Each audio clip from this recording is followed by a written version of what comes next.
26, 2012 meeting of Gulf County Commission now in session. The Honorable Bill Williams presiding. Mike, will you lead us in prayer, please? Our most gracious one, Heavenly Father, we thank you this day. We thank all the ones who come out and do county business this time. Bless these commissioners as they make decisions to make the entire county. Christ, we pray. Follow me in the pledge, please.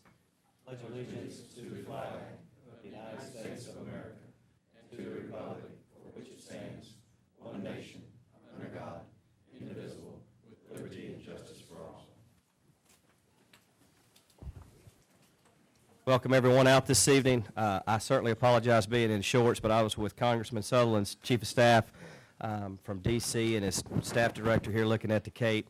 A lot of damage out there, Ms. Pat. A lot of sand gone. And Commissioner Yeager, I know you've been on top of meeting with that staff as well. So just to let them know that both state and federal officials were out there today reviewing and everything. So we appreciate Congressman Sutherland being here and personally inspecting all that. So y'all bear with me in shorts and flip-flops, but we were looking at dropped off sand. With that, let's go right to the consent agenda, please. So moved, Mr. Chairman. Got a motion, Commissioner McLemore. Second, Mr. Chairman. Second, Commissioner McDaniels. Any opposition? Mr. Chairman, if I can, there's a invoice in the consent agenda for $200, I think, on the bid amount for the fountain that was previously rejected by the commission. With it in the consent agenda, I'd ask respectfully if you'd let Ms. Lanier and I, we don't have a value to it yet. And before you approve that in the consent agenda, we wanted to come back at least and verify that that was a fair market value for that. So if we can pull the, thank you. Okay. Y'all comfortable with amending that on your motion? Second. I have one other comment too with, and I talked with Jennifer. And by the way, Jennifer, you did a great job during the storm event working with the media. I think a lot of the public wasn't here, but we carved up duties a little bit where Brett will be handling the internal operations of Public Works, Road Department, Sheriff, and Jennifer will move forward with our media outlets, radio, TV, our bed tax collectors, et cetera, so we can have citizens and guests going through. And Jennifer's going to be signing those individual invoices in the future, but I'm fine going ahead with it. So any opposition? Motion carries 5-0. Let's go, Mr. Attorney, to our second public hearing on our sign ordinance, please. Mr. Chairman, in front of you all, you have a copy of the sign ordinance. At our last meeting, we had introduced it for our first reading by title, and we also conducted our first public hearing. Under state statute, we gave a second notice and advertised for a second public hearing tonight. I'm going to read it by title. This has been distributed and actually vetted and worked on by the subcommittee over the past 4 years. It's been before the planning board on 2 separate occasions, and it's now presented to you for a second time for a public hearing this evening. I'll read it by title and then turn it over to you, Mr. Chairman, for public comment. It's an ordinance of Gulf County, Florida, whereby amending Gulf County sign ordinance number 88-3, titled an ordinance regulating outdoor advertising signs, providing for the prohibition of said signs on county right-of-ways, providing for an effective date, and herein replacing it by adoption of the Gulf County sign ordinance and providing for severability and providing for an effective date. Mr. Chairman, if you would, if there's any general comment from the commission, and then open it to public comment. Anyone from the public would like to speak on this issue? Hearing none. Board's wishes? We've worked on this for a lot of years and finally got an end product. I think it's going to be a dynamic issue to where, from time to time we'll have to come back in and adjust, but this finally got to the point to where we've got it, and let's move forward. So move, Mr. Chair. Got a motion, Commissioner Yeager. Second. Second, Commissioner Smiley. Any discussion? Any opposition? Motion carries 5-0. Mr. Chairman, before we move on to the next introduction, since it is timely and I appreciate that adoption, the first issue under the ordinance is with regards to the definition and the language regarding election signs. As it presently stands with the adoption of the ordinance, we have up to 5 signs per parcel, per issue, or per candidate. And also with regards to the dimensions and scopes of signs. With the adoption of this ordinance this evening, being June 26th, with our primaries and our general election coming up, to give code enforcement and the county staff the ability to enforce this ordinance. But with the adoption of this language, we already have considerable investment, I believe, by what's out there. So if you would consider some form of moratorium, so code enforcement officers, Michael Cheney, has the ability to go out and enforce this ordinance, but he's not going out and citing the size of election signs already previously put up for this cycle. I agree with that. A lot of candidates were not aware of the moving the process. They spent a lot of money. So I think because we're midstream and they're not, that's a valid point. Do we need a motion for that? If you would. Sure. Mr. Chairman, I put a motion and we, effective December 1st, 2012. I'll give them time for the November general election to get their signs up. Very good. Commissioner McDaniels with a motion. Second. Second, Commissioner Yeager. Any discussion? Any opposition? Motion carries 5-0. Go ahead, Mr. Attorney. Thanks, Mr. Chairman. The second ordinance in front of the commission this evening is with regards to the nuisance ordinance. And if I can, I'm going to switch up the order. Both of the ordinances, both the homeless shelter and the nuisance ordinance, are there in front of you. They've been put on the county website. They're available through the clerk's office for anybody that'd like a copy of them. We've advertised to introduce it and read it for the first time by title this evening, and then have our public hearing on July 10th. We had a subcommittee meet on 3 separate occasions. After that, we met with the Planning and Development Review Board, and they recommended this in its final form to this commission for its adoption. But we wanted to circulate this amongst the commission, get it out to the community, and then on July 10th, we'll have our public hearing with regards to its adoption. But I'm going to read the both ordinances by title, and then I'll move on forward. You want to take your nuisance ordinance and then vote and then carry it? Or you want to do them together? Actually, there will be no formal vote tonight. I'm just going to read it by title as introduction. Gotcha. I'm and sorry. then we'll have actual vote on July 10th. Okay. The first ordinance is an ordinance of the County of Gulf in the state of Florida to regulate and control the application, review, permitting process, as well as the regulation and annual evaluation of any and all homeless shelters, providing for the appropriate locations for such facilities, providing for the enforcement, adopting a hearing procedure, providing fines and penalties for enforcement, providing for repeal of ordinances in conflict herewith, and providing for severability and providing for an effective date. Mr. Chairman, the second ordinance that we introduced as a subcommittee and also rolled out in front of the Planning and Review Board was with regards to a nuisance. You would give me a moment.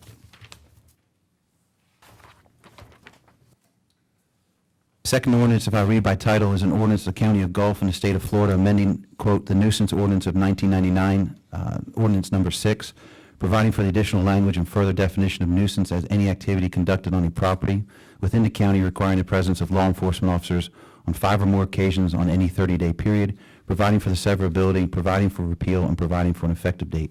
This has been introduced to the commission in conjunction with the homeless shelter ordinance.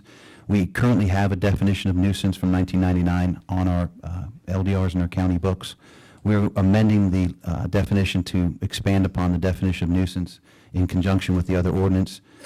We have met as a subcommittee on 3 separate occasions with county staff, our liaison, Commissioner Smiley, and had considerable public input on both of them. We've read them, introduced them, and we invite the public, obviously, for July 10th to come and offer any comment during that public hearing. So with that, I'll turn it back over to you. Okay. Any discussion with the board? All right, let's move to our next item, public hearings, PDRB. David? Mr. Chairman, our first from our June 18th PDRB hearing was a variance application from a Mr. Robert Dawkins, parcel ID 0318023R. It was a corrective action for an existing access ramp and dune walkover. The PDRB on that day of a quorum of 3 recommended denying the variance based on that no permits were applied for and that no contractor accountability. There was public comment. There was considerable discussion amongst the PDRB and their recommendation. I'll turn it over to the chairman and David as well for any additional comment. David, would you like to comment? Yes, sir, Mr. Chairman. This was debated highly, and as you know, it was tabled back in May, and there was a lot of sympathy, but the driving force behind denying this variance was the fact that it's an after fact, and there's a lot of that going on. The board just, PDRB is just getting tired of the after the fact variances coming before them. Especially when they contractors do not seek permits and things David, like can that. you lean a little closer to the mic? Yes, sir. So that was the main reason for denying it. If the board was to approve it, this is as some of the board members know, this is a well-built structure. The family does have medical problems. There is an elevator in the structure, but it's failed 3 times and trapped them 3 times each, both the husband and wife, I believe. So if the board was to consider go ahead and granting this variance over the recommendation of PDRB, I would recommend use this opportunity to institute some fines for these variances and also start issuing some occupational license so we can get a handle on some of these illegal contractors. We need some teeth to start regulating, and it's not to deter business, but we need to know who they are and where they are. So, but as far as the this variance goes, it's a CCL issue. It was not built with a DEP permit. DEP has allowed the structure to stay like it is. They're going to make some corrective actions behind the building that does not necessarily involve the county except for the permit. And so this is for the board's consideration. I believe the agent is here to address the issue also. It's also my understanding in discussion with you that the homeowners in question were not the original occupants of the residency. It was built prior to them coming on. Is that correct? That's correct. It's my understanding the Mr. and Mrs. Dawkins inherited the property from a relative, and I believe it was built with the relative before. Okay. I'll turn to the public. Is there anyone from the public who'd like to speak on this issue? I'll speak on this issue. Yes, ma'am. If you could give your name and address for the record, please.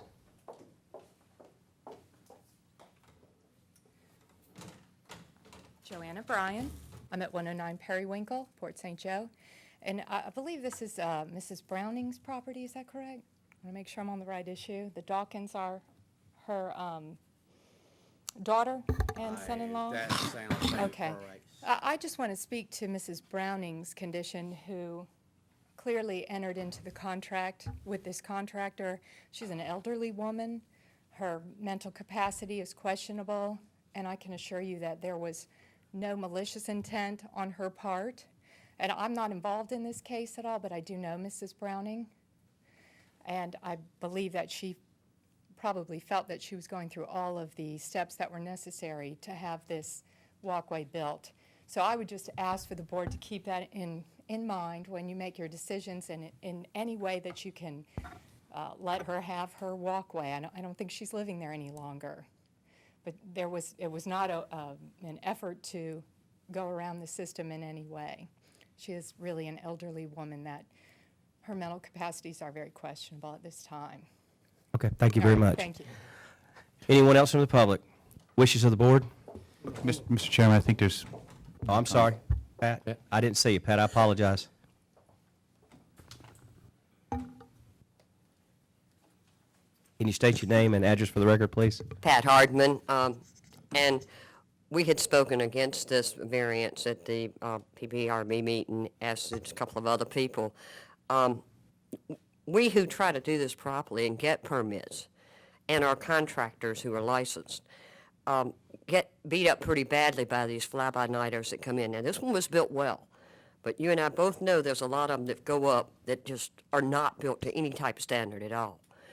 And it can be corrected to some degree to bring it down out of the view lines of the people that's now blocking and out of the areas where it's over the setbacks. But you need to do something, if you can, to stop this use of non-licensed people to build structures without getting a permit at all, and then coming back after the fact and saying, whoops, we didn't know that that wasn't a licensed contractor, and we need a variance. You're not building pianos when you build houses out here. You're building houses, and sometimes you have to have a variance.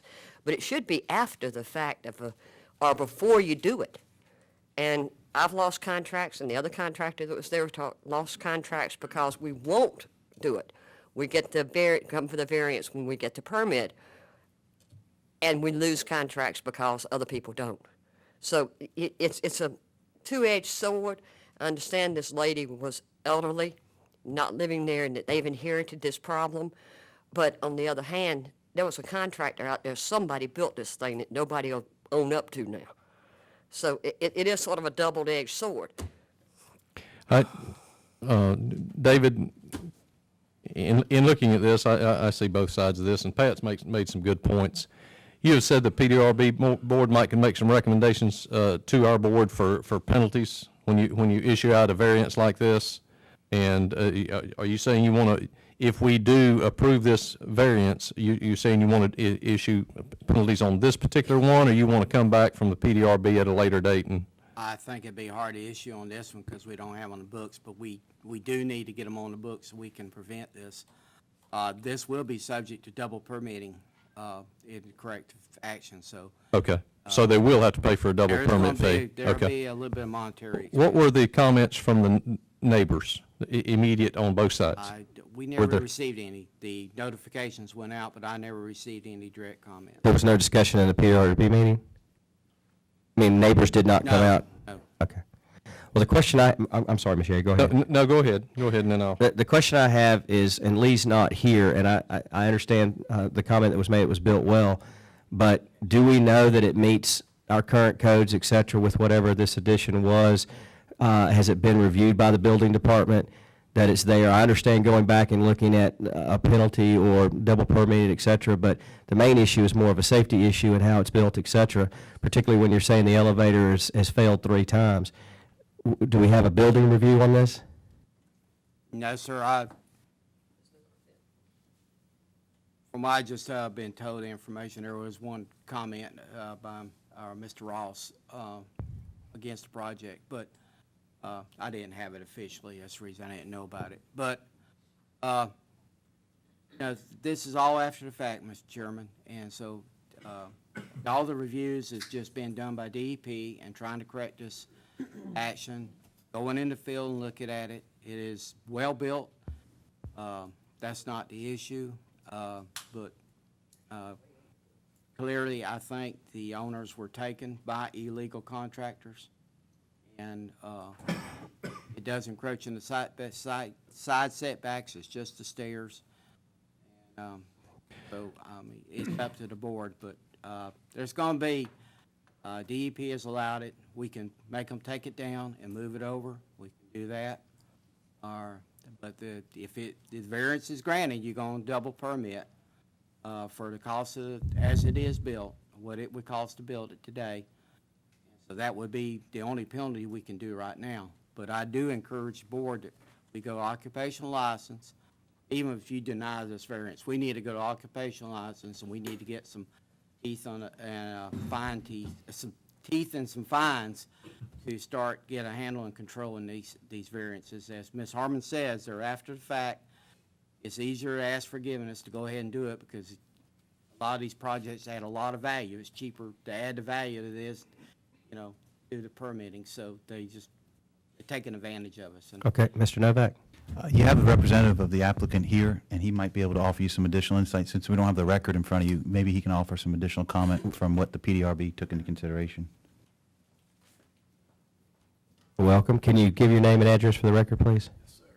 Good afternoon, Jack Husband, Southeastern Consulting Engineers, and I've actually got some packages for you guys as well. There's some photos in there of the structure, and in fact, everyone is correct. The structure is actually ever built. DEP only requires 4x4 use of these ramps and walkways on 4x4s.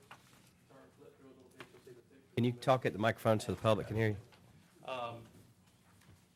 DEP normally requires construction using 4x4 posts. These are using 6x6s. DEP is going to allow this to remain conditionally upon receiving a letter of no objection from the county. In order to get a letter of no objection from the county, we have to meet the setbacks, and that's where we're trying to rectify the situation here for Mr. and Ms. Dawkins on behalf of Mrs. Browning. So in the package, you'll find the medical documentation from Ms. Browning's doctor, and the drawings and the pictures. The DEP application as well is in there as far as the RAI goes for that. But as a PE, you're comfortable with the construction? With the exception of digging up the pilings and seeing how deep they are, the construction is entirely overbuilt. I mean, unless they're 1.5 feet in the ground, if they're 5 foot in the ground like we normally put them, then all the construction is kosher, yes. Well, I think the comments are, and we'll go to the board, but the comments there that Ms. Bryant brought up and the folks, I mean, we don't want to cause a hardship, certainly on a scenario where someone's elderly, but in the same token, David, you're absolutely correct about the board moving on an occupational license. We moved toward that several years ago, met a lot of resistance, but I think it does put our licensed contractors who are carrying the insurance, carrying the outside scenario. And at the end of the day, for example, here, we don't know who built this. So this board needs to move forward on an occupational, I believe, license too, so that we rectify this for in the future. But anyway, what wishes of the board? Yes, sir. Before you call for vote, may I? Just for the record, I had the opportunity to serve on the planning board for 2 years with Mr. Richardson, and 99.9% of the time, the board voted with the recommendations of the planning board. But I think in this case, we've got an exception here. Mr. Richardson and Ms. Hardman are correct.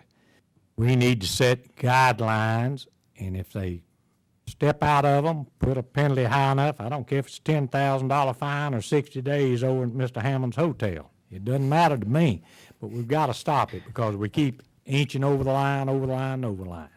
So maybe this is the situation that we've been needing where we could really address this, and possibly the attorney or some of the people can draw us up something.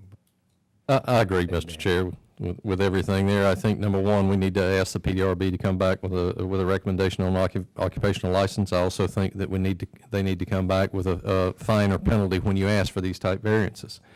And so I'd ask the PDRB to do that, and with all of this that we've received here tonight, I'll motion to go ahead and approve the variance with recommendations of the PDRB board to come back to this board with those. Mr. Yeager, if I may, on your motion, or let me get a second, we'll discuss. I'll second. Got a motion, Mr. Yeager, second, Mr. McDaniels. For discussion, Mr. Yeager, and Mr. McDaniels, I think the building component that our building officials, we've heard, Boyle built, and you're certainly qualified to make that recommendation. But I think that our building officials need to look at that, see that it is to code, that it does meet the safety measures, because to me, that's the biggest issue in the process. We just went through a storm. We have no idea with a lot of these constructions that are there. So I would ask that you amend your motion a second based under approval with the building official signing off that it has met, and then we'll go with the penalties that you've described on the double permitting. But I think that's a prudent force of this board to look at the construction component of it. Sure, I'll include that in. All right, we have a motion, we have a second. Any discussion? Any opposition? Motion to approve the variance. Thank you. Thank you. Carries 5-0. Yeah, I will. Mr. Chairman, the second item on the PDRB hearing from June 18th was a variance application from Sherry Stedman, parcel ID 0376500R. She appeared with her professional.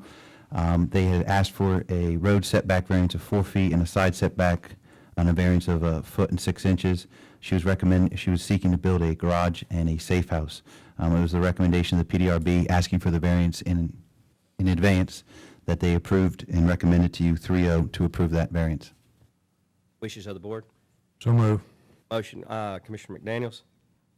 Second. Second, Commissioner Yeager. Any discussion? Any opposition? Motion carries 5-0. Mr. Chairman, the third item was a sign variance. Mr. Toy Roberts had appeared before you with regards to a sign issue he had been cited on out on St. Joe Beach. It's with regards to parcel ID 0394600R. You all had issued him a 60-day extension so he could file this variance request before the PDRB. He was seeking for a variance of a second sign on that parcel. The PDRB, after considerable discussion, and both the county staff and the applicant had a discussion about the current ordinance regulations and then the ordinance that you all just adopted this evening in terms of sign ordinance. The discussion centered around it would not have complied with the prior ordinance, and it doesn't comply with the new ordinance. So the variance, either way, would not have fit. And the PDRB's recommendation was to deny it based on coming back your approval of this new sign ordinance, and Mr. Roberts now having an understanding of what the variance should be a request for. And I think he had an understanding, as well as did the staff when he left, on that denial. It was a recommendation to deny the variance. Wishes of the board? We have a motion, Commissioner McLemore. Second. Second, Commissioner McDaniels. Any discussion? In the discussion, Mr. Chair, I know, this issue comes up a lot about signs, and especially for the Commerce Park and Industrial Park and all that down Industrial Road. If the board would, Mr. Chair, if you could have some discussion with maybe even the Port Authority or some port property. They may want to rent them a little piece of property there, and you know, you can put a sign up on that port property right there on the corner and let it flow within the sign ordinance. But I think it probably would be appropriate. Those folks are starving, and they do need some signage on 98, but I think the only way to do that is do it properly and do it on private property, which the port may allow. At any rate, if you could approach them on that. I agree, and this, you know, this somewhat in the previous discussion, you know, the original billboard that was built there, the participant or applicant misled us because our current sign ordinance talked about one signage per parcel. There were actually two. Now we actually have three. And so this particular piece has been very, very hammered on the area in St. Joe Beach, but it becomes bigger. We've got our enterprises that are struggling, and I think it's the same thing. I think your suggestion is well warranted, but we have to get this cleared up because, you know, as much as we want to help our businesses, there is that balance of the homeowner that is, you know, are basically counting on us to make sure that we don't have up and down, particularly in the corridors. But I understand his plight. All right. Wishes of the board. We got a motion, a second. Any other opposition, discussion? Motion carries 5-0. Mr. Chairman, the fourth variance request was from Angelo and Susan Jardina on St. Joe Beach, parcel ID 03946-002. They had requested a setback encroachment from a construction of a fence and a portable shed. There's a recommendation to PDRB to grant the approval of the road setback based on the error admitted by the contractor and the testimony and the presentation of the applicant, Mr. Jardina. Wishes of the board. Move, Mr. Chairman. Motion, Commissioner McLemore. Second for question. Second with discussion, I guess, with Commissioner McDaniels. Question here, Section 5, Township 7, South Range 11. Where's the address? America's I'd like to Avenue. know. I'd have to get my map St. down to Joe see. Beach, America's Avenue. Yeah, there's a backdrop shows on the corner of Americus and Pineda. Okay. See that second All right. page? I mean, I hear you, we don't have a physical address, we got parcel ID, but there's a map that shows that back lot between Pineda and Americus. All right. You That's all. comfortable with that? All right, we have a motion, we have a second. Any opposition? Motion carries 5-0. That it? Okay. Oh, that's it. Let's go to county staff. Ms. Carey? Ms. Carla? Lynn? Lynn?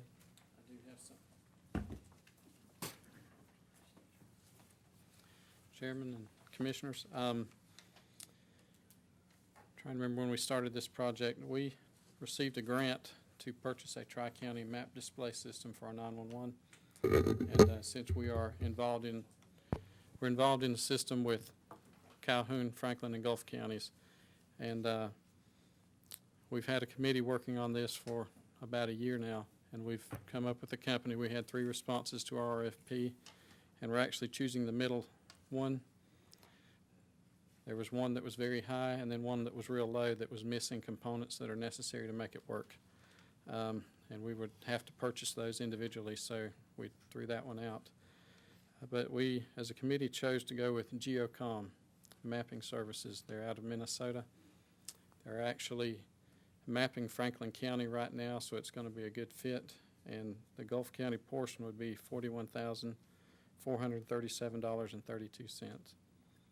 Now, ours is higher than theirs because we're actually purchasing additional software to be able to keep our map updated in-house, and they are not. They're going to have to pay the other company annually to do that, or pay GeoCom. Okay, and your funding line item, this is grant dollars coming through? It is grant money. We received a grant from the State 911 Board to make this purchase. And again, I think the board certainly recognizes for the public you serve, we're appointed by Governor Scott to serve on that 911 board, and we appreciate the service and what you're doing. Wishes of the board? So moved to go with recommendation. We have a motion, Commissioner Yeager. Second. Second, Commissioner Smiley. Question. Yes, sir. What about Franklin? You say this is with the 3-county involvement here. Right. I heard what you said, but I just wanted clarification here. What about Calhoun and Franklin? Is there any additional after this? There's going to be additional money that they're putting in. They receive grant funds also. We Okay. each submitted a grant application and received funds. Each for our county individual, but it's a Right. tri-county operation. Right, and that's how the state requires it. We had the 3 working together. And it's been a committee process. That's why it's drug out for a year and a half, because 3 counties, okay. All right. Thank you, Ben, that's all. We have a motion second. Any opposition? Motion carries 5-0. Thank you. thank you. Houston?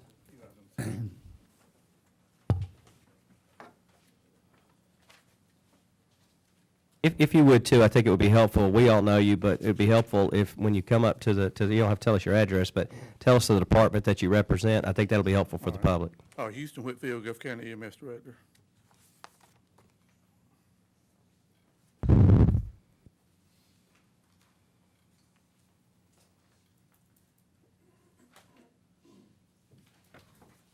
You give one of those to the clerk too.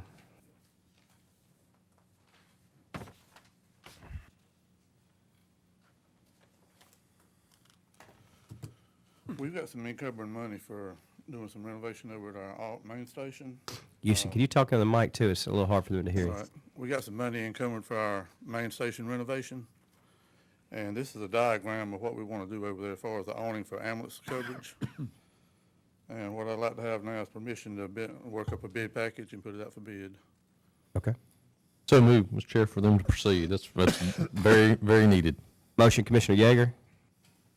I second that motion. Second, Commissioner Smiley. Any discussion? Go ahead. Any yes, sir, go ahead. Mr. Whitfield, for the audience, we have ambulances here, fine ambulances, and they sit out in the weather. And this is to put these vehicles under a shelter. So this is money that will be well spent to protect high-dollar vehicles. Also, where they're parked now, yesterday, the cruise was waiting 8 inches of water to get to the ambulance to make a run. All right. But anyway, I just wanted Mr. Whitfield to make a Very- comment on that. very necessary. Thank you. Second thing, myself and. Let me carry this motion. Okay. We had a motion second. Any opposition? Motion carries 5-0. Go ahead.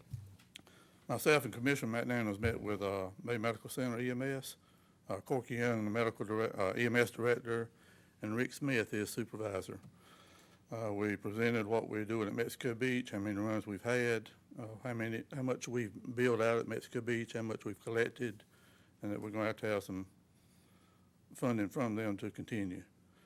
They took this under advisement, and they're going to meet for a couple of weeks and let us know what kind of proposal they'll give us. You recommended in the last budget hearing 30,000. Yeah, but we didn't divulge that, and It's divulged now. Yeah. we're waiting on a recommendation from I them. think whatever it is, and I'm not trying to be silly when I say that. We want to help. I mean, City of Mexico Beach is a neighbor and a friend, but we're in certainly the budget crisis is there, and whatever it is, it is. I don't think that we're not trying, in my opinion, I don't know how the rest of the board feels. I don't think this is a traditional negotiation. It is what it is. If we're going to cover those residents because of proximity and logistics, then Bay County needs to help us with that. Well, it's really not Bay County we're dealing with, it's Bay Medical Center. They have a certificate of need for the ambulance service, so it's up to them to provide the coverage. So they've got to pay this amount for us to continue coverage until December. At that time, the county will be addressing their system.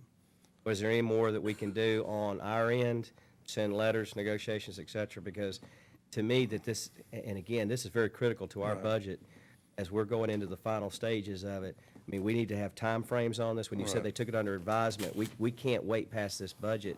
Do you have a timeline that, Well, they told us a couple of weeks. I'll get back with them tomorrow and get something firmed up. May I, Mr. Chair? Just for the record and all, the meeting was very positive, and I think they're looking at a number up. I've got a number in my head, I won't. I've got a feeling of a higher number. But Yeah, but they know that this would be a win-win situation, not only for Bay Medical Center and Bay County later, but for Gulf County. And it's just not feasible for them to staff a full-time operation there. It would be more feasible for them to let us handle it, and I think we're going to come through with this, and I think we'll come off. But let Mr. Whitfield now. I agree, y'all are doing a great job. This has happened with our school, our children. You know, we work with the Bay County School Board, and there were some discussions, and I remember when the school board budgets got tight, they went back and they came to a compromise with our school board, so it can be done. Yeah, right. Okay, And the other thing is a reminder, we got a Bowflex exercise machine over at our station.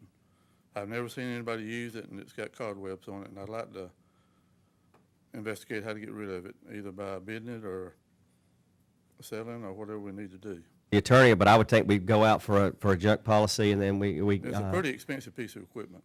Well, I think you send and let the attorney guide it, but my thought would be that you put it out under, that you want to junk the policy, then it goes through a bidding process, we go out, is that correct, Mr. Attorney? Correct. Okay. You asking for that now? Yeah. So moved, Mr. Chair. Got a motion, Commissioner Yeager, to no Bowflex. Thank God it's not about Zumba. All right, we got a second, Commissioner McDaniels. Any opposition? Motion carries 5-0. What we're doing, we're getting ready to remodel inside the building. We're trying to get all the excess stuff out. And we have monies for that, and it's already been approved from last year. Very good, thank you. Thank you, Houston. Brett? Marshall?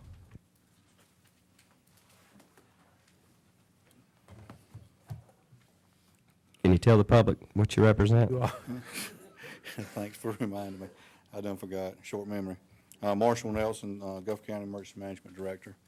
I'd just like to hopefully give y'all the final update on Tropical Storm Debbie as far as the response is concerned.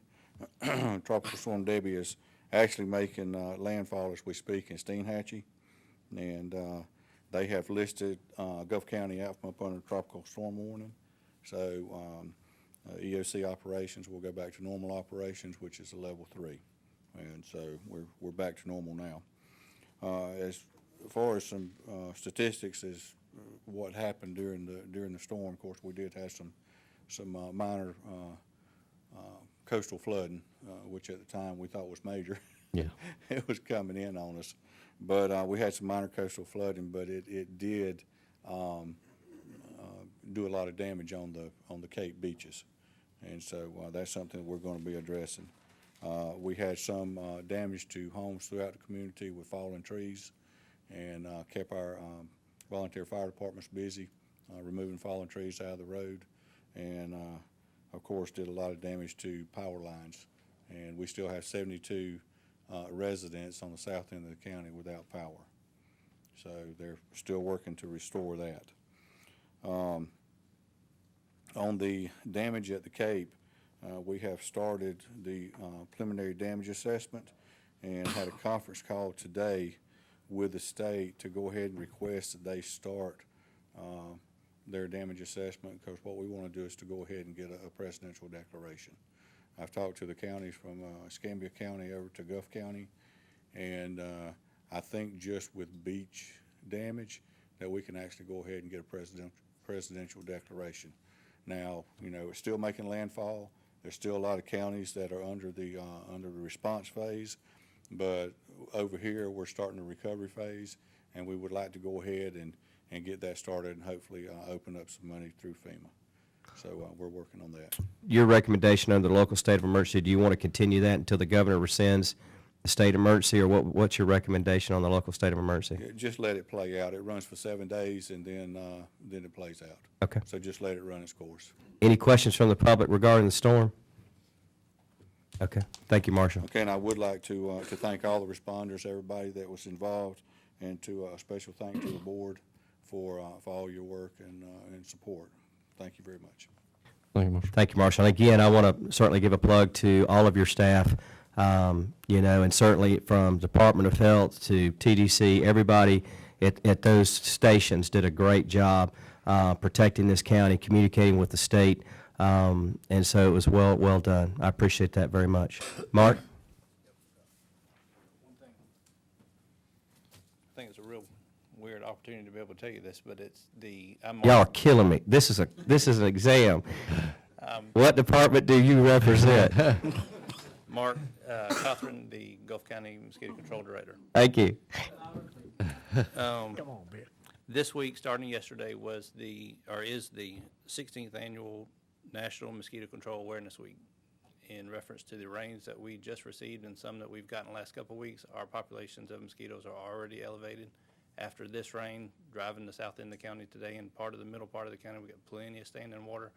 So I took this opportunity, maybe the people at home will see if you could help dump your containers around the house. That'll help. Neighbors maybe that can't get out, you can help around their houses. That'll help us. We hit the ground running today, larviciding as much county roadways as we could do, but with two people, where it's gonna take a while. It'll catch up to us before we get it all. We'll be doing a lot of spraying. So we're aware that they're gonna get bad. They're already bad a little bit before, but we're on top of it. And if anybody has any specific complaints or whatever, you could direct them to our office and we'll handle it. I appreciate that, because those mosquitoes will be coming, While Mark's up there, you know, we did have a lot of erosion on the Cape. We had a lot of stuff wash up. It's a pretty big mess down there all through. I've had a couple of crews down on the roadsides and that kind of thing, but we're going to need a lot of crews on the beach side. We've got everything from crab traps to palm trees to just a little bit of everything, all kinds of debris. If the board will okay it, if we could get Mark and Lee maybe to head up, getting down there and getting that debris up. I'm doing it with just a couple of inmate crews, but if there's any that they could pull to help for a few days, we got July the 4th coming. A lot of visitors going to be here. We just need some help down there. So if the board don't mind, we're going to use them on the beaches for a little bit. I agree, Commissioner Yeager. If we could, with some of the board, if we could coordinate that through you and use some of the work crews and things to blitz that coming to the 4th of July. We can't keep up with the beach raking. There's been tons of calls on that, just in general, and then with this damage and preparing for it. So if you could coordinate that, we'll need chainsaws and everything else. Mark and Lee has been out down there also, so they know what we're going to need. Are y'all comfortable with that? I'm comfortable with it, but I can't commit to full-time my crews. I mean, I got a lot of damage up there also. Look, I think what they'll do is contact you when they need an extra crew and see if you can spare one or whatever. And if y'all can spare them, just send them on down and we'll use all that we can. We need to get it up for the 4th. I'll give you one tomorrow, two the next day if you need them. We sat Absolutely. around this afternoon and kind of roundtabled it and come up with a plan for in the morning. We're going to start and try to hit it, but we get it more detailed. We'll let whoever know if we need to pull, but it won't be like for a week at a time. It may be a crew for a day and send them back, get another crew or something, so we don't just damage it. Rotate them out. Yeah, we'll rotate it. Appreciate you. And if y'all can coordinate with Jennifer too, because she's going to get a lot of calls from TDC and folks that are, our bed tax collectors, so we can maybe put on the website that we're coming, we're hitting the beaches as hard and fast as we can. I think that'll make folks know that Calvary's coming. Well, we actually rode the beach today, the Indian Pass Beach, as far as we could go down and back up toward the Cape, and people that we saw, there was actually people on vacation that was pulling debris off the beach, stacking it to the side today. Yeah. I mean, tourists. There's some residents already working on it. Some of them, they want to have a bonfire. Some of them were just doing it because they wanted their section cleared. So, I mean, you got people already working, and we told those people we're going to be here possibly in the morning to start, and they said they work with us on their tents and all that. So Okay. we've already had some good cooperation from the people. Thanks, Mark. Joe? David? Yes, sir. As floodplain administrator, I'll be going to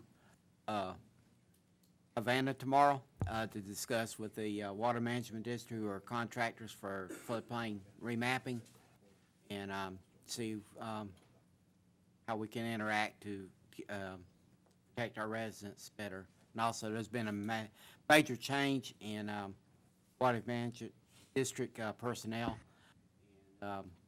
Ron Bartell, who used to be over this project, is no longer there, so I'll be meeting the new staff. So I'll be out of the office tomorrow. Okay. Yes, sir. Mr. Richardson, is that including that flood zone that you're going to? Yes, sir. Yep. Would you definitely get them to review that if you possibly can? Yes, sir. Throughout the whole county? Yes, sir. Thank you. I'm trying to get, what I'm going for is try to get details of what they've already proposed, the changes, so I know where we stand. And then talking to Mr. Butler, they got a limited amount of funds. They can do detail work, and that's where we're going to try to concentrate. Gentlemen, that is costing the people. That's some unnecessary money spent I've ever seen out of government. Totally agree, Commissioner. Michael? No back? Mr. Chairman, just wanted to report, Brantley Fry from Beasley Island was down last week and had the opportunity to meet with yourself, Chairman, and myself, gave us an update of where they are. Wanted to report that to the entire commission. The second update was with regards to Michael Spellman of Sniffen and Spellman on our redistricting and countywide. I had reached out to Michael late last week. I got a response from him today indicating that he had intended to come down on July 10th and appear before the commission. Right now, he's trying to rearrange some mediations that he has in Miami for the entire week, and he said he'd let us know between now and the next meeting date if he'll be able to attend our July 10th meeting to give that presentation. So I'll keep each of you updated individually if he'll be appearing, and ask the clerk to put it on the calendar as well for our July 10th meeting. I just wanted to also, in your consent agenda this evening, there was the sponsorship package from the TDC. I know Jennifer is with us this evening, and I just wanted to thank her and Tawan. They put considerable time and effort into amending that sponsorship program that you have in front of you that you had previously adopted. You had a directive to the TDC to go back and fine-tune it, find what didn't work. They took public comment and public interest into consideration that we had brought to our attention at a previous meeting, and they had submitted that in your consent agenda. So I didn't know if Jennifer wanted to add any additional comments to that sponsorship package, but I just wanted to thank them for the opportunity to put in there. Jennifer, would you like to come up?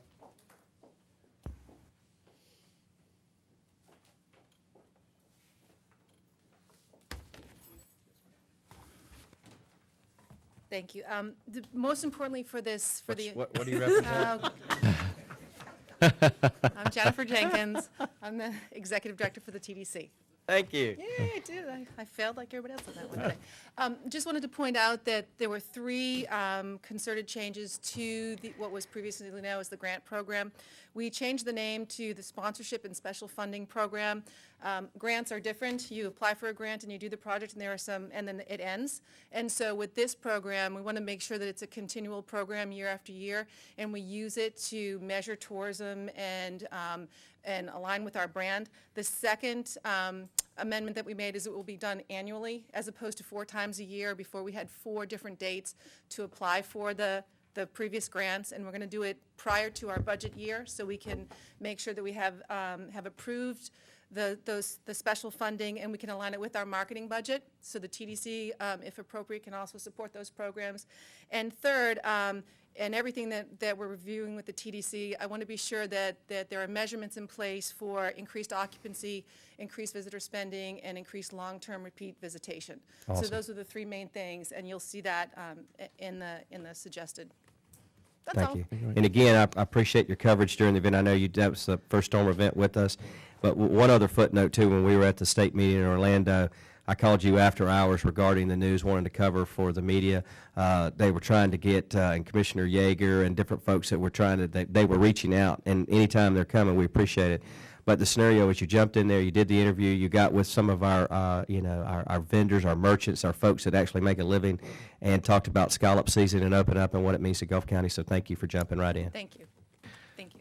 Okay. Anything else, Mr. Novak? Mr. Chairman, I have a letter addressed to the commission dated June 20th from Lieutenant Colonel Louis Robertson, Florida Fish and Wildlife. It's addressed to Franklin and Gulf County with regards to the net bans and asking for this commission to take under consideration the Florida Constitution, Article 10, Section 16, that went into effect in 1995. I know under Commissioner McLemore's recommendations, we had put a resolution to the state and it issued a resolution stating the county's position with regards to the net ban. This letter has come in asking for this commission to take a position with regards to the actual article itself. With your approval vote, I'll work with the commissioner and each of you individually and hopefully formulate a response that we can ratify at our next meeting on July 10th and give it to the Fish and Wildlife.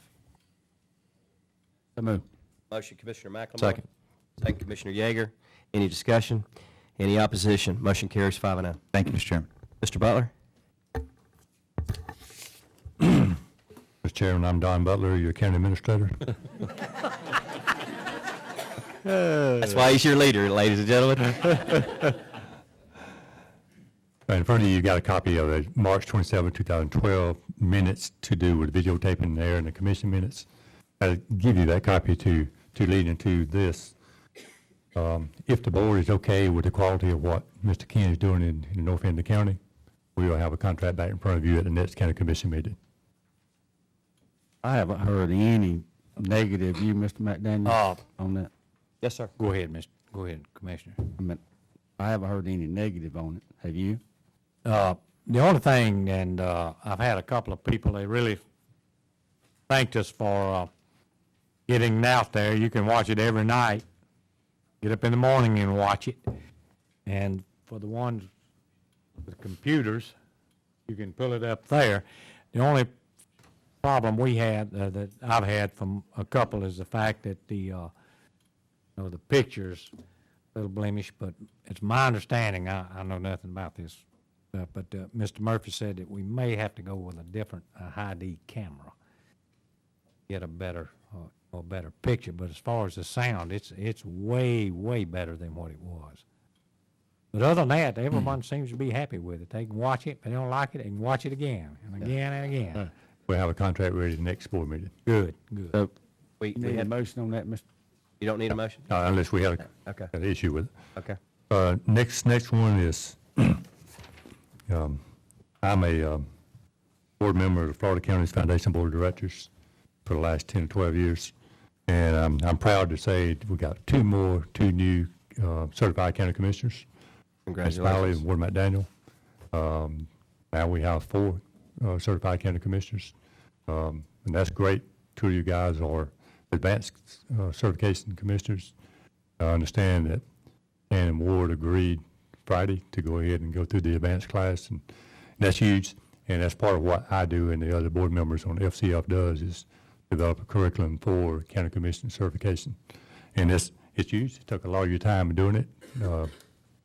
You didn't make any money doing it, but you learn a lot, and that's what it's all about, and that's great.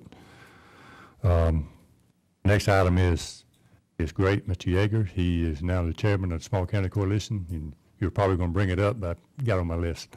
And That's fine. You handle it. and that is huge. Now, the first chairman of the Small County Coalition was a guy named Warren Yeager 20 years ago. He made a full circle, and it is a great group. It's a great coalition. They do a lot of good work for small counties. There's a lot of legislation that's affected by the Small County Coalition, and they do a good job for us. And we're fortunate to have 4 certified county commissioners, and we've got these chairman of the Small County Coalition for the next couple of years, and that's great. And my next item is Chairman Bill Williams. He was installed as president of the Florida Association of Counties this past week in Orlando. And for Gulf County to have the head of 67 counties, and that's huge. That's a big thing for Gulf County. All you guys, you know people from most of the counties, and I know Bill Warren, you know people from every county in the state. And for Gulf County to have that kind of representation, that's about as good as it gets. And I know you guys Friday morning talking with the governor and multiple times, and that's big for us to be there and to have that kind of name recognition. So I just wanted to bring that up. Thank you, Noah. Next item is there's an opening on the PDRB. We got a couple of names, Jason Miller and Tony Justice. And if commission wanted to put one of those 2 people on the PDRB, that's the 2 applications we have in hand, Jason Miller and Tony Justice. Wishes of the board. Jason Miller. So moved. Got a motion, Commissioner McLemore. Second, Mr. Chairman. Second, Commissioner McDaniels. Any discussion? Any opposition? Motion carries 5-0. Mr. Chair, that's all I have.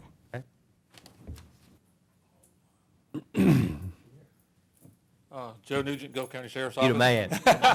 Gun and badge. Want to send out special thanks to all the fire departments. Chris Woodwith, y'all, Jake, Doug, they all did a heck of a job this weekend. Anytime we called, the fire departments were out there cutting limbs off. Makes my job easier. It makes y'all's jobs easier. They did a good job. We may want to look. We had some problems last week at South Gulf. They were called out 4 or 5 times to do rescues.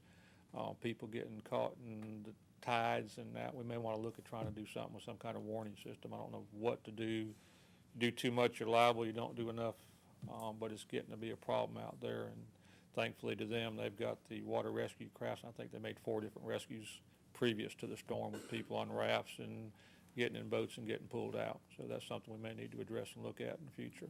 Sheriff, I think that's a good idea, and that's been certainly researched and analyzed so much with some of our sister counties. Maybe Jennifer and yourself could work on a flag system and something that's been so advertised over and over and over that we don't have to recreate the wheel. We just sort of make it a systemic stretch. But I Over there agree. at Bay County working on it and get something set up that we can try to. And because we don't have the riptides in normal terms like we do, I think people can be lulled into not thinking that we're susceptible to that, certainly during We an have event. one place there at State Park where the walkover is, that's over the years has been a riptide problem, but other than that, it's just getting caught in the tides and the winds and stuff. There's not really a riptide problem here, knock on wood, that we're that lucky. Well, and I appreciate you notifying, or talking about everybody, but I appreciate the Sheriff's Department too. You guys are always there when these events come up. You strategically place everybody, and everybody's monitoring, so thank you. Yes, sir. Mr. Chairman, I would like to, there's an organization, this is all a big team, but the 911 operators, I can truthfully say they did a magnificent job, and they gave good directions, and they were very patient, and helped every way in the world. And they sat right over here in a little office in a cubicle, but they do a magnificent job, and they need to be recognized. They sure do. All right, we're going to go, before we go to board business, and again, for the public and Ms. Pat's discussion, we pulled up the agenda form where you come in, and generally speaking, for the public's information, this agenda form that we ask you to fill out at the front desk when you come in is up there so that you want to talk on a consent agenda item. We had heard a lot of folks saying we vote on the consent items without an opportunity to speak from the public. Mr. Stein came up and has an issue, but it wasn't on the consent agenda item. But I will go ahead and recognize you now, sir, before we come. So, Mr. Stein, if you could come up, then we'll go to the board business. Can you start the clock at 3 minutes, please? I didn't hear that. I just asked her to set the clock at 3 minutes so we could go ahead. I'm Tim Stein from Watapple Creek Estates. I gave each of you and the secretary a letter dated 2009 September, almost 3 years ago. But 3 years prior to that time, I approached some of the board members about the issues on Highway 386, which are the striping that's totally gone and the standing water that's been a problem ever since that road was repaved. Since that time, nothing has been done, due to funds, no doubt. And today I'd like to ask, because I relate in the letter, what is the responsibility of the board and what is the liability of the county? Maybe we should ask the attorney, seeing that this problem has gone on for so many years. The last time I was before you, it was stated that the state has declared Highway 386 as a hazardous road. I ask, if that is the case, should not that speed limit be reduced out there? It's 60 miles an hour. We've got a lot of traffic running over that, and it's really dangerous. The road's bad during the day, it's impossible at night, and unbelievable on a rainy night. If we ever had to use that as an evacuation route in the evening or at night, it would be severely dangerous. Another problem with that highway, we have school buses out there. If a school bus has a problem, they can't get off the road due to their weight. They move off on that shoulder, they're in big trouble. And then the cars running at high speed, in the condition of the road now, we're in trouble. So. Don, do you want to talk first when we talk about the funding coming from Scrap and Scott? Do you want to let him know where we are? And this board has designated a priority. You are absolutely correct about the funding and our revenue sharing with the state, but I think you can give him an update regarding where we are. Yeah, the county commission has furnished DOT with the information on the traffic and the wrecks and the issues along that roadway the last several years. They have said that the number of wrecks and the number of fatalities justifies the need to put it on a particular list for funding when funding becomes available. So we are at the top of the list on the safety list for the money for striping and or reflectors and other, and we ask for widening too if we can get some widening. But the issue is that we're talking between $300,000 and $400,000 to stripe the road. It's 19.5 miles long, and that's our issue, is trying to find that kind of money to put on that roadway. So it's on the correct list. We don't have $300,000, $400,000, but they are trying, and they think they can find the money to stripe the road. So that would what the cost. That'd be the cost to put thermoplastic on the road. It wouldn't be paint. That'd be a thermoplastic. Paint will last about 5 years, 4 or 5 years. Thermoplastic will last 20 years. So that's where we are with them. We think as their year winds down, this is June, their year starts in July, maybe end of year money, we're hearing something from them. We haven't yet. And I know, Mr. Stein, that Commissioner Yeager and I have worked on, there's some tri-county things that we work on. We've stayed in front of this. It really is a funding issue, but it's certainly been a priority. And I think the second question he talked about was the liability. Mr. Novak, would you like to talk about that, to address his question? Mr. Chairman, I wouldn't feel comfortable addressing liability issues, and with Mr. Stein, I'd be happy to discuss it. Like I said, the county's identified the problem, and I think they've proposed solutions to the DOT and to the state in trying to find secure funding to remediate it. But at this time, in terms of liability, obviously being a sovereign, there is some immunity there from the state, from the county's perspective. But in terms of particular incidents, I wouldn't feel comfortable giving an estimate or an analysis in terms of liability for striping or right-of-ways or the expansion of that roadway. So, I'm happy to discuss it with them, but. No, I in terms of understand. I think the liability- biggest issue that we're trying to, we recognize that with, particularly that being a designated evacuation route, and with, we've just gone through a storm, and for visitors, I grew up Mower Street, and it's hard to find that road. So I understand what you're saying. The scenario, though, is it is a funding issue. He's talking about sovereign immunity, so I think from the fiscal side of it, we do have some protections in the process, but we've done everything as a board prudently to walk through, request, identify, send the data. I think we could certainly show in a deliberative or any type of legal action that we have done everything that this board has the power to do to move it forward. I hope that answers. Everything except one thing. If you can't fund it, don't you think we should reduce the speed on that highway to protect the public? What is the speed limit on, is it 55? It's 60 in some 60. areas. In the residentials, it's 45, am I 45, yeah. correct, Mr. The road is, Stein? now most of it is 60 mile an hour. 45 would be a marginal speed. 35 would even be better.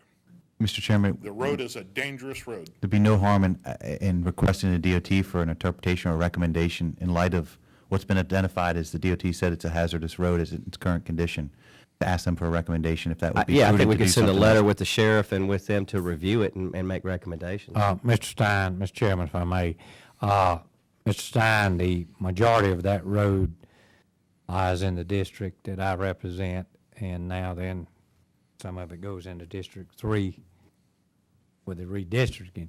But we work, Mr. Butler and I have been to workshops on this. I have been to FHP. They've got the statistics, and you're correct and we're correct. But we're trying this, and we're, like the administrator just stated, we're at the top of the list. We got our name at the top of the list. So when the golden goose comes, hopefully we'll get the egg, and I hope we do, and we can solve this. It is a problem. It's an issue, because we know it, but these people from Georgia and Alabama coming down and other places, coming to our beaches and all, that's the main thoroughfare. That's right, and The they don't main know the thoroughfare. problem. They That's don't see the correct. We striping know that's it. gone. They don't see the standing water until they're in it. So the next time we kill somebody on that highway, do we apologize because we're on the top of the list? I hear you, I We hear go you, back to but, reducing the speed on that road to protect the public. Well, I think we can take the attorney's Okay. advice. And That's send all I that- can ask. Okay. And I will admit, you guys are working hard on it. And the problem, I would say, is no fault of your own. Times are tough, but I think we need to reduce that speed limit until we get off the top of that list. Thank you. Thank you, Mr. Stein. Anything else? All right, let's go to the board. Mr. McLemore? Yes, I'm Carmen McLemore, County Commissioner, District 1. I think everybody knows you. My first item, Mr. Williams and Mr. Yeager, on this 4th of July garbage that's coming up on the beach, can we beef that up to where we can stay on top of that a little bit better than what we've done in the past? Yeah, I keep me and make work crews down there at least 2 days a week, keep the trash dumped and all that kind of good stuff. I think the problem with this storm has brought debris that we don't normally have. It's, crab traps, all those kinds of things. So, yeah, we're staying on top of it. Main problem we're having too is the June grass that's coming in there, and I know we're looking at some changes in that area, but the big issue is sending them down there. I'm not talking about the storm damage, I'm talking about the garbage. You talking about household garbage? Yes, whatever they do, the party goers or whatever it may be. And I have 2 work crews. If you need one of them that we can help with this, I'll be glad to send I them. definitely need them right now. Absolutely. In general runs of the week, we stay down there pretty often, but I definitely need them right now. Okay, all right, thank you. Sure do. My next item is a very hot issue. This is dealing with the health department. And this is an issue that's been going on now probably for a couple of years. And it's the negative that's in the health department. And what I would like to see, what I'd like to see this board do is form some type of committee, get somebody to look at it, just look at some numbers out there. I don't know how many people have been seen up on the north end. I don't know how many people have been seen on the south end down here. I don't know how many employees don't have a job now. So what's y'all's thoughts on that? I'd just like for somebody to review it and get me some facts on this. I'm right with you, Commissioner. I've had a lot of conversations with a lot of different people over, the past few weeks or month, and I'm all for that. I would defer to our attorney to work with their attorney, and let's figure out who we need to have on that particular committee. But I'd like to see some type of recommendation or something. If I can, with the board's agreement, I hear you and I agree. I've had those same phone calls and same meetings. And I think what we need to do is do some due diligence, looking at what you're speaking of is operational performance, which is modalities, visits, et cetera, the scope of care, as well as personnel and operation issues. I think what I would suggest to the board is, with y'all's permission, allow me to, because of my background being in healthcare, and I'm on the Health Trust Care Board that we have working with the Health Department and with the FQHC. I've served on that board. If I could work with Mr. Novak, and what I would suggest is that we reach basically an agreement. We ask for DOH to have personnel assigned to this committee as well, so we have administrative support and review capabilities with them. We'll reach to like Dr. Curry, so we have medical coverage, et cetera, so we can look at actual clinical impacts.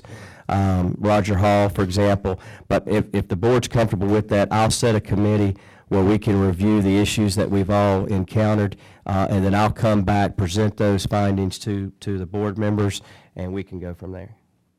Y'all comfortable with that? I'm fine with that. I mean, I just need to get some answers, gentlemen. I mean, I'm getting hit on both sides with this, and we need some clarification on it. I agree. I agree. And I've spoken to both employees and physicians and providers.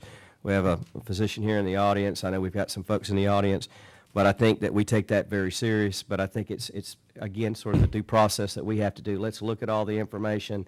Let's work in conjunction with the health department or the state so that they're seeing the same thing we're seeing, so we can understand what the problems are and where we go next.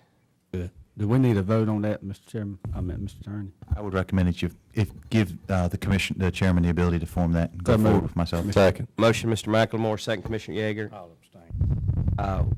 Any discussion? Motion carries 4-0 with one abstention. Okay, anything else? Yes, my next item is St. Joe Beach out there. Gentlemen, I had the opportunity of meeting a group of people out there concerning that right-of-way sign that's placed out on the right. Thank you for covering that, by the way. Oh, I covered it. What we don't need, everything's fine now, but we voted 5-0 at our last meeting to ask the DOT to remove that sign. I think I'm correct. I don't think that's how we carried the motion. I think the motion, and correct me if I'm wrong, but I think the motion was to have DOT review the safety impediment, that they needed to give us a recommendation that if it was or was not, and if it wasn't a problem, then we take the sign down. But the state has control of that road, and we needed to get them to do it, of which I have spoken with DOT, and I spoke with Mr. Milton. You got to speak with the constituents, and again, I appreciate that. But I don't think we carried the motion to remove the sign. We asked 5-0, if I recall, to ask DOT to give us a recommendation. Is that correct? In my notes, we had to request that we contact Mr. Perdue with the Florida DOT and get further clarification before you carried any action out. So there's first an exploratory, and then after that, there was a recommendation too. Okay, please, gentlemen, don't remove that sign. I think you heard the public loud and clear with that, and I think, with Mr. Perdue, he agreed to come down. He said he said in his cursory review the first time that they thought it was an impediment, but they would come back and look at it, and they would get with you, Mr. Butler, and come in. So as soon as I get that information, but I hear you, Mr. McLemore, but we'll let DOT get with you and come back. That's all I have, Mr. Chairman. Thank you. Commissioner Smiley? Yes, I want to speak on one thing about the PEG channel. I want to get with the TDC director, and see, can we sit down and come up with something with the PEG channel where, you know, once upon a time, the merchants used to put commercials on the PEG channel. And they no longer put the commercials on the PEG channel because it was some kind of problem going on with that. But I wanted to get with the TDC director and see, can we come up with something and talk with MediaCom, and if there's any kind of way that we could get the merchants to be able to put their commercials and advertise their businesses back on the PEG channel, but all the resources, instead of the resources that they earn from it going in an individual pocket, we could have their resources going towards helping out with stuff like the fireworks. We can have helping out with the Scallop Festival. I mean, because we running into problems with these events that's going on, and ain't no need of just sitting back watching them come up on us and knowing that we're going to have a problem with them. So that was just a way of trying to generate some revenue that the taxpayers wouldn't have to worry about coming up out of their pockets, per se, to help put on these events. Because, you know, some people don't like the fireworks going off, but some people do. You know, some people don't like the Scallop Festival. Some people do. So this is just something that I was just thinking about, trying to come up with some type of revenue to help out with the Scallop Festival, different events that's going on within the city and the county. And I was hoping that I can get the board to help me come up with some kind of. Mr. Smiley, and correct me if I'm wrong, I think when this issue first surfaced, because you're correct, we used to do that, and then there was, I think it was FCC or some federal regulation that they're required to have a public service channel, and you cannot advertise. It's basically a competition scenario where they're selling the advertisement, et cetera. So the carrier of that is required to provide a public service. I think we can do what you're talking about with the attorney's guidance. But what we'd have to do is get with Jennifer, look at a not-for-profit organization where merchants could basically work with them in tandem, but it has to be sponsored by a not-for-profit organization. So I think you can do exactly what you're speaking of. It's just a different vehicle. You know, I can't go out and advertise as a business, but I could contribute money to a not-for-profit, TDC or someone of that nature who could do the same thing. Is that correct? Yeah, and Commissioner Smiley and I were speaking with regards to it. I think the majority of the issues he had brought up were public service announcements. So those are that is the proper form, and it is the proper message. It can be for-profit, it couldn't be private businesses, but the events he was speaking with regards to are appropriate for a PEG. So if we could work with Ms. Jenkins, maybe request we put that on the next TDC agenda so we get If the board's comfortable, maybe we could carry this motion that we direct Jennifer and Mr. Smiley, if you would be our representative, to explore that, frame it, work with the merchants, work with the TDC, and let's come up with a framework that falls within the FCC guidelines, but that does what you want to do, and then you just have full authority to make it happen with Jennifer. All right, you want to make that in form of motion? Yes, I want to put that in form of a motion. All right. I'll second it. We have a motion, Commissioner Smiley, second I'll Commissioner second. McDaniels. Any discussion? Any opposition? Motion carries 5-0. That's it. Okay. Mr. Yeager? Just a couple other things. We had talked here 6 months ago, we were going to get together with the city, have a city-county workshop. I think there's issues all along that we continue to need to work with them on. I'd like for us to go ahead and schedule that when we get an opportunity. You know, several of the issues come up from time to time, and somehow if we refine that relationship a little bit, I think discussions always helps. Also, in talking a little bit about that, I think we need to address again the money to the chamber that we need to release to them so they can continue to operate. We need to continue to operate that chamber and get that done. I think one of the things that was held back was specifically because of the city of Port St. Joe and what they may or may not have given. But we have got our commitment, and I'd like for us to go ahead and proceed with that and let that part be part of the discussion with the city at our joint meeting. Among other things, there's a lot of other things that we need to have a conversation about. Well, I'll say this, and as someone who has, for the last 8 years, everything from annexation to water bills and sewer bills, et cetera, I've certainly had my differences. I think there's a most wanted poster at me at City Hall. But the scenario that's there is, I had a call today from Bill Kennedy, and I appreciate that very much. The luxury that we have in being able to speak to a city official, it's not a violation of sunshine when we can talk and communicate and do the betterment of it. And I appreciate Commissioner Kennedy reaching out, and I think we can do sort of what you're talking about, and I think it's imperative that we do it. I think it starts with a lot of community push. I know Ms. Christie has talked about the positive side of where we need to go with our community, and I think that's a very first step. I think the way to frame it, though, Commissioner Yeager, in my opinion, I mean, there are some hot topics, and I don't want to have goodwill get hammered by hot topics. That their agreement with the annexation and the dollars that are being held up on the chamber are issues that have to be discussed, and I would ask that we sort of hold that till we have that joint meeting. We need to understand those impacts, but I think it starts with Mr. Butler and Mr. Anderson, and I have total confidence that those two individuals could sit down, and we've sort of talked about this before, but look at their legislative priorities, look at their hot topic buttons, look at the finances, look at the issues so that we never have to face, as trivial as it sounds, fireworks became a big issue, when in actuality there are much more significant issues that we need to work with them on county city issues. But I'm not comfortable moving just independently and saying, okay, you don't have to do that anymore, because it's a lot of money that they're obligated, and I think it hurts the chamber with us not holding them firm with that. But on the overall goodwill of it, I think it's important. I have committed to Commissioner Kennedy that I will be a positive player in that and work with the city, and I think we could do that as soon as possible and move forward and make that issue a very hot topic. Mr. Chair, as before, Don Butler and the city manager set the agenda, and it was agenda that you didn't have those hot button issues. At some point, you're going to have to touch on those and address those, but I think it's important for us to move forward in an expeditious manner. I would ask that the board allow Don and Mr. Anderson to reach out to each other and set the agenda and set the date, and let's do that in an appropriate and quick manner, and move some things forward. I'm 100% that unit, but you're not tagging that with the EDC chamber money. I think honestly, I think that we should tie in to the chamber money for the EDC because that's what we committed. All right, let me take your first Okay. action as a motion first, because I can certainly support that. Okay. Of addressing the attorneys and Mr. Butler to work with them, get the agenda, set that meeting as quickly as possible, and let them know that we're trying to come with goodwill to make this work for the betterment of the citizens. I think that's very, very important to our community. So we got a motion. So moved, Mr. Chairman. We got a second. Yeah. Any discussion? Any opposition? Motion carries 5-0. All right, okay, Mr. Yeager. I think there was a quarterly payment to the chamber that we actually motioned to give, and then the chairman, I think you put the stipulation on it if the city had paid or whatever.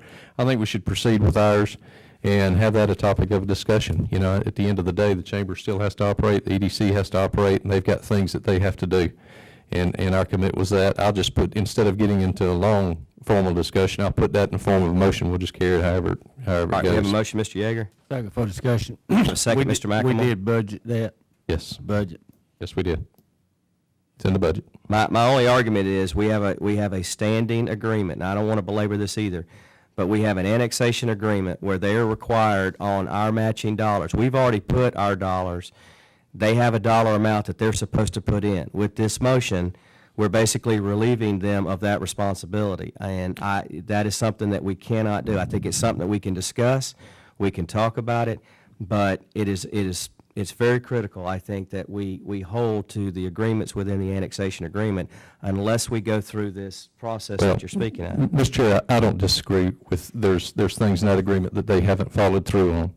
I think there's things that some of us, we all agreed not, for both of us not to follow through on. It's an agreement that's there. We do have to address it at some point. But I think this is a separate issue to me, and I think we need to go ahead and send that quarterly funding on. We budgeted it for it, and the chamber and the EDC needs it. So if we could carry the motion. All right, we I'd have a appreciate it. motion and we second.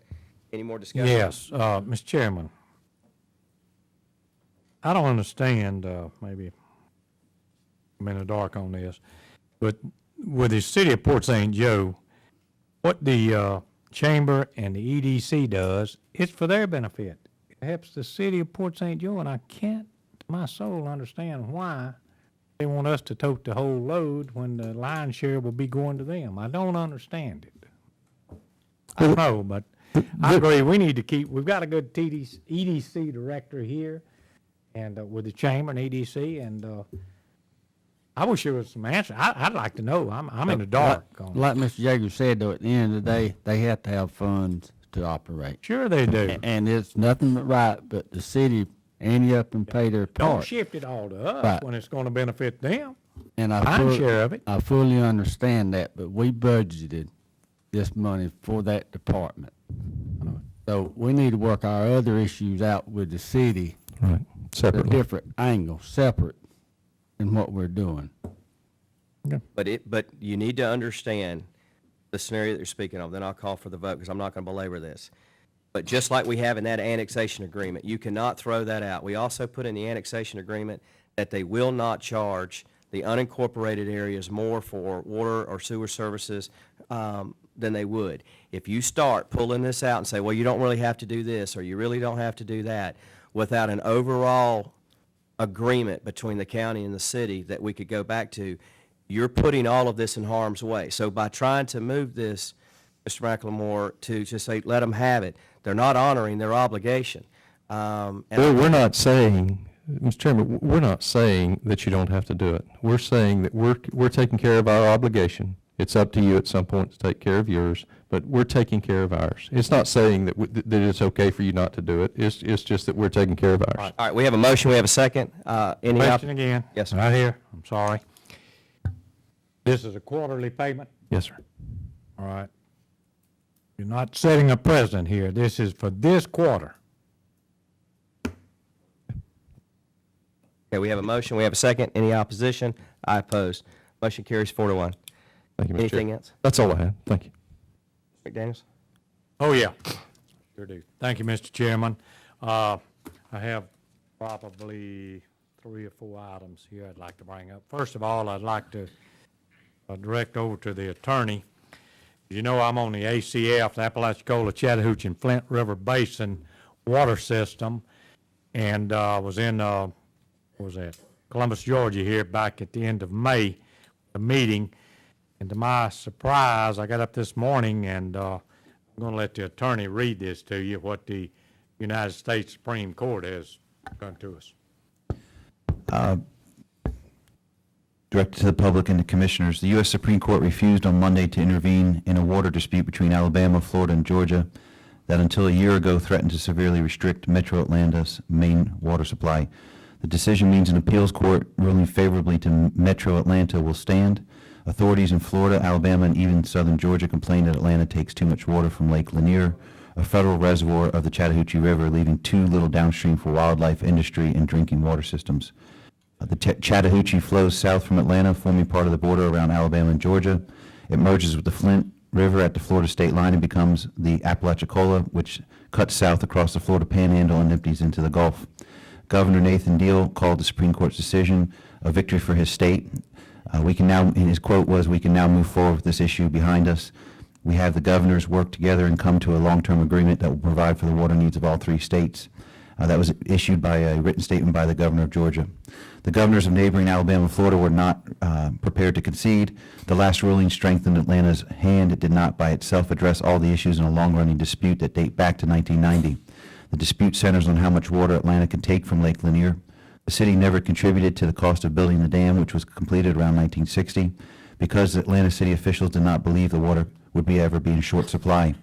Alabama and Florida officials have lobbied Congress and approved the dam so it could provide electricity and support navigation and flood controls, but not water supply, drinking water to those areas.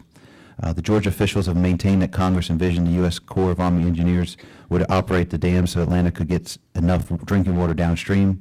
It currently supplies water to roughly 3 million people in the Atlanta area, more than half the metro area's population. The fight came to a head in Atlanta in 2009 when the U.S. District Court Judge Magnuson ruled that Metro Atlanta had little right to the reservoir's water base. He signed that order that would have severely restricted the region's withdrawals from the reservoir starting in that summer and to the levels last seen in the 1970s when the city was at a fraction of its current size. Unless the political leaders of Alabama, Florida, and Georgia struck an agreement and got congressional approval. The current decision by the Supreme Court, in essence, was in favor of Atlanta. The 11th U.S. District Circuit Court of Appeals ruled in favor of the city, going back and tossed aside the cutoff of the water. The appeals court ruled that Atlanta had claim to the water from the reservoir. It instructed the Corps of Engineers, which operates the dam, to reevaluate a request from Georgia seeking more water.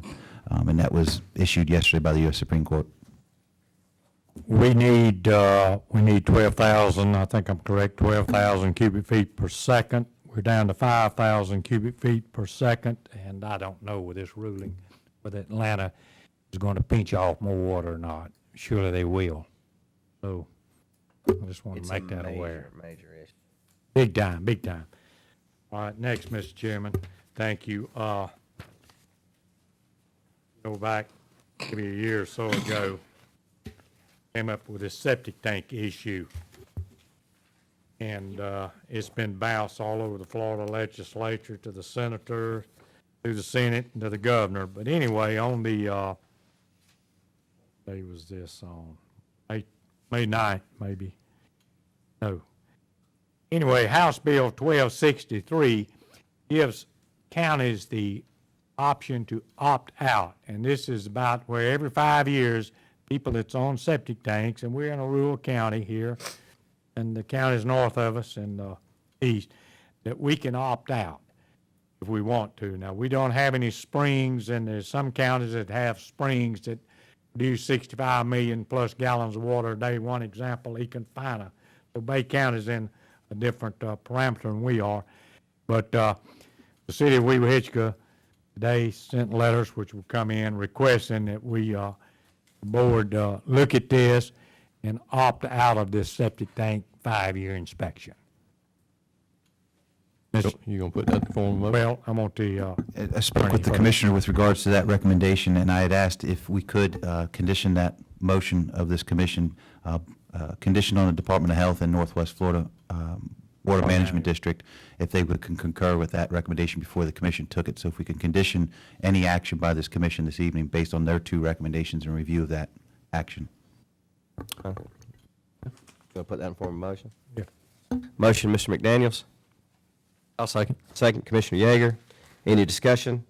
Any opposition? Motion carries 5-0. one more, Mr. Chairman, and I'll be through. Under our Parks and Recreation, money, I think it's count number 57072-46100. Up at Dead Lakes Park, I would like to, and I'll bring it before the board, I would like to purchase and transport it, haul it with the county dump trucks. We'll be going out to county, but I need some rock up there. Our roads are in terrible shape. I would like to get with either Mr. Danford or Mr. Lewis and see how many loads we get and see if we can't dress that area up a little bit with funds out of Park and Recreation. In form of a motion? Make it a motion, sir. Got a motion, Commissioner McDaniels, second, Mr. Thank you for McLemore. the discussion. I'm glad you brought that up, Mr. McDaniel, because I did have a complaint on that the other night. The road was real bad up there. Well, all the water's washing there and Yeah. not a place to go, but when they grade it, they just keep going down, down, down. So we got a good form now to put the rock in, and that'll help us. And if we fave it in the future, we'll already have the rock down for a base. Am I correct there? I see a gentleman back here with GAC. Will the rock help for future pavement? Yes, sir, depending on what kind you use. Okay, we'll use the correct kind. Thank you, Mr. Chairman. That it? Yep.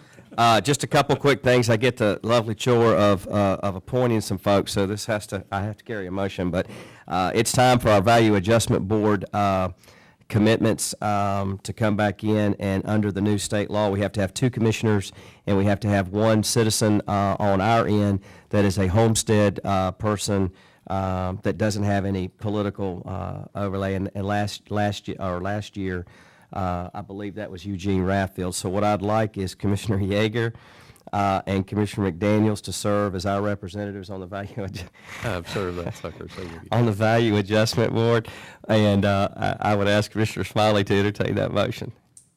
Motion. Oh, yeah. I bet you do. We have a motion, Commissioner Smiley. Second. We have a second, Commissioner McLemore. All in favor, please say aye. Aye. All those opposed? No. All right, motion carries 3-2. The second issue is restore, and I keep hounding this, and guys, we're very, very close. We had the opportunity to meet individually today. I know Commissioner Yeager did, and myself, with the Chief of Staff from D.C., and I think it's real important, all of you that know politics, if you got a Chief of Staff from D.C., that's the person that's really swinging the stick. Congressman Sutherland has been on this from day one, and he was selected by Speaker Boehner to be on the conferee committee on these dollars, which is huge for a freshman. And Senator Nelson is the representative on the Senate side. So we've got two folks that are really paying attention to the Restore Act.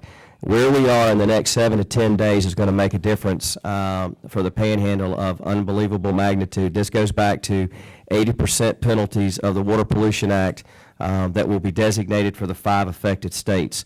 It's tagged to the transportation bill, so there's fights over Keystone and everything else on this federally. But we're very, very close. Now, that being said, it could blow up in a second. It could get a continuing resolution, but we were told today that Congressman Sutherland, as the conferee, is okay with a short-term continuing resolution of maybe 7 to 14 days, but not extending this out 6 months kind of thing. And I don't know where the Senate's ultimately going to be, but this is significant. We're talking hundreds of millions of dollars that will flow back into the Panhandle.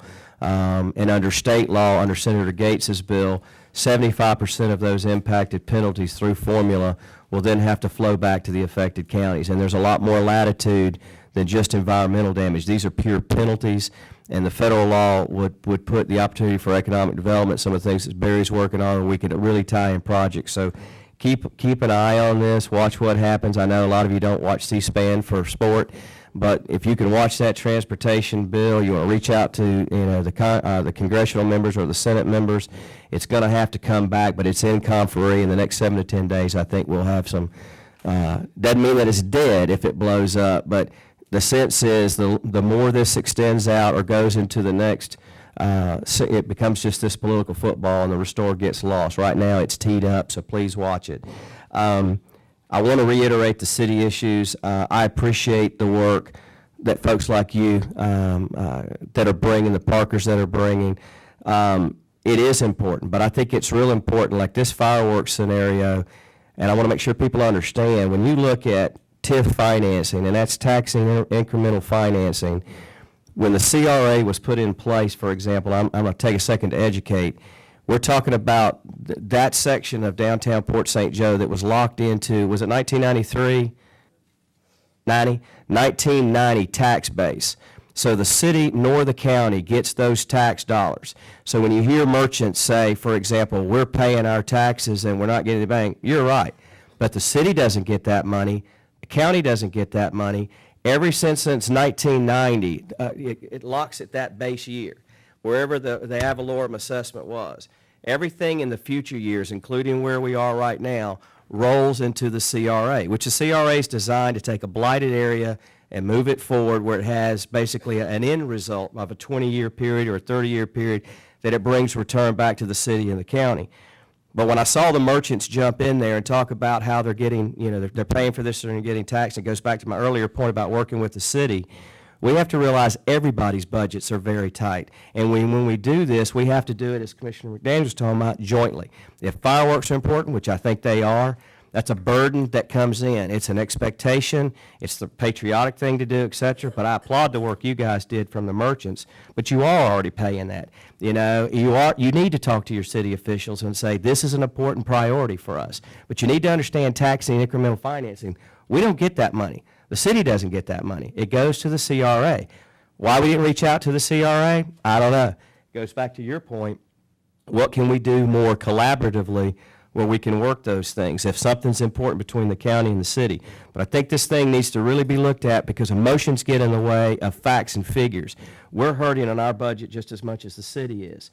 And so I applaud, working with the city. And again, I appreciate Commissioner Kennedy reaching out. We should do that. But there's a fairness in this, and I hear all the time we don't get anything from the county. That's not true. When you look at the jail, you look at the paramedics, you look at the CRA, we've got $153,000 in our line item that the county gives to the CRA that's in this year's budget. So I would encourage the public to look at that, be informed, understand where those are going. And it's real easy for us to point fingers, and we're just as guilty. But pointing fingers at each other and say, they did it, they did it. The city needs to understand, and the county residents need to understand, it is one unit. We represent the same body. But it's not like we're anti-city or we're like this. The leadership needs to take the responsibility. So I hear you, and I look forward to the work that's there. The economic development point, I want to make a follow-up to your point, and I appreciate the leadership. The Florida Association of Counties has a harness of 67 counties, which is unbelievable to move the legislative powers that be in Tallahassee. They take county issues that are statewide, et cetera. And even though the remaining period of my time is short, as president, I get to set the agenda for the association for the year. I appoint the chairs and co-chairs we have finance and tax, we have healthcare, we have all these different committees. I think it's very, very important for Barry and for the port and everyone to recognize that I've appointed Commissioner Yeager to be the chairman of the Economic Development Steering Committee that will work with the Chamber of Commerce, the associated industries, all the economic folks of the process. So even through me passing in November, the association will honor all those appointments, that platform, et cetera, and Commissioner Yeager will be representing that in the process. So it's a big deal for Gulf County because we're talking about the priorities. We had Chris Hart from Workforce Florida. We had Director Deutsch from DEO. We had Swoop and his group come in from Enterprise Florida at the association of meetings. We're setting up a framework where the governor's got a mission basically of a singular branding, fast-track permitting, getting the jobs there, et cetera. This puts us at the table in the game because if you invert that process when people are trying to get to Tallahassee and look at how do I get a job, et cetera, we have to do the same thing at our end. But if we can move it from the bottom up, we can move the state for a better position and job. And I look forward to your leadership in that scenario. So I do work with the city. And that's all. With that, I'll go to the public. Anyone from the public like to speak? Hearing none, motion to adjourn? We are adjourned. You give them out. They didn't want to.